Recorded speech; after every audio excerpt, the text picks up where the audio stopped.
ससुराल में वो पहली सुबह आज भी याद है। कितना हड़बड़ा के उठी थी, ये सोचते हुए कि देर हो गई और सब ना जाने क्या सोचेंगे।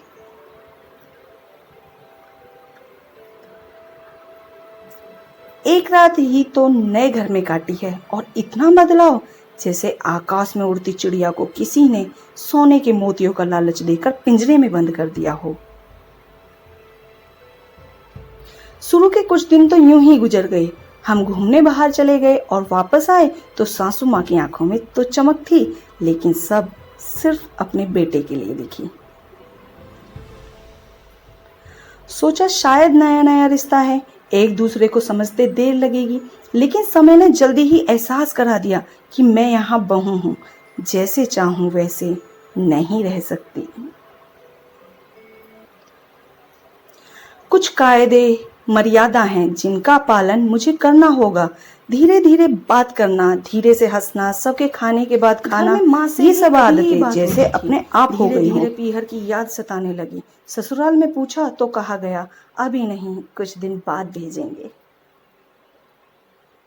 जिस पति ने कुछ दिन पहले ही मेरे माता पिता से ये कहा था कि पास ही तो हैं, कभी भी आ जाएगी, उनके भी सुर अब बदलते हुए थे। अब धीरे धीरे समझ आ रहा था कि शादी कोई खेल नहीं है। इसमें सिर्फ घर नहीं बदलता, बल्कि आपका पूरा जीवन बदल जाता है।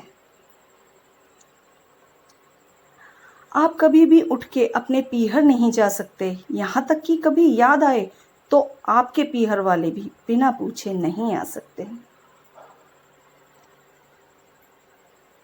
पीहर का वो बचपना, वो बेबाक हंसना, वो झूठे मुंह रसोई में कुछ भी छू लेना, जब मन चाहे तब उठना, सोना, नहाना, सब बस यादें ही रह जाती हैं।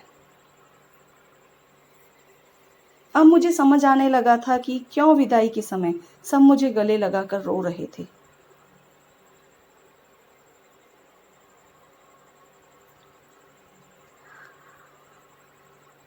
असल में मुझसे दूर होने का एहसास तो उन्हें हो ही रहा था, लेकिन एक बात और थी जो उन्हें अंदर ही अंदर परेशान कर रही थी कि जिस सच से उन्होंने मुझे इतने साल दूर रखा, अब वो मेरे सामने आ जाएगा। पापा का ये झूठ कि मैं उनकी बेटी नहीं बेटा हूँ, अब और दिन नहीं छुप पाएगा। उनकी सबसे बड़ी चिंता ये थी कि अब उनका ये बेटा, जिसे कभी बेटी होने का एहसास नहीं कराया था, जीवन में इतने बड़े सच का सामना कैसे करेगा। माँ को चिंता थी कि उनकी बेटी ने कभी एक गिलास पानी नहीं उठाया, तो वो इतने बड़े परिवार की जिम्मेदारी कैसे उठाएगी।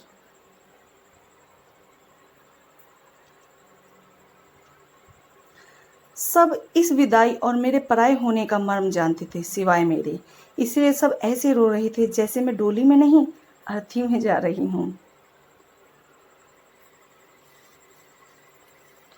आज मुझे समझ आया कि उनका रोना गलत नहीं था। हमारे समाज का नियम यही है, एक बार बेटी डोली में विदा होती तो फिर वो बस मेहमान ही हो जाती है घर की।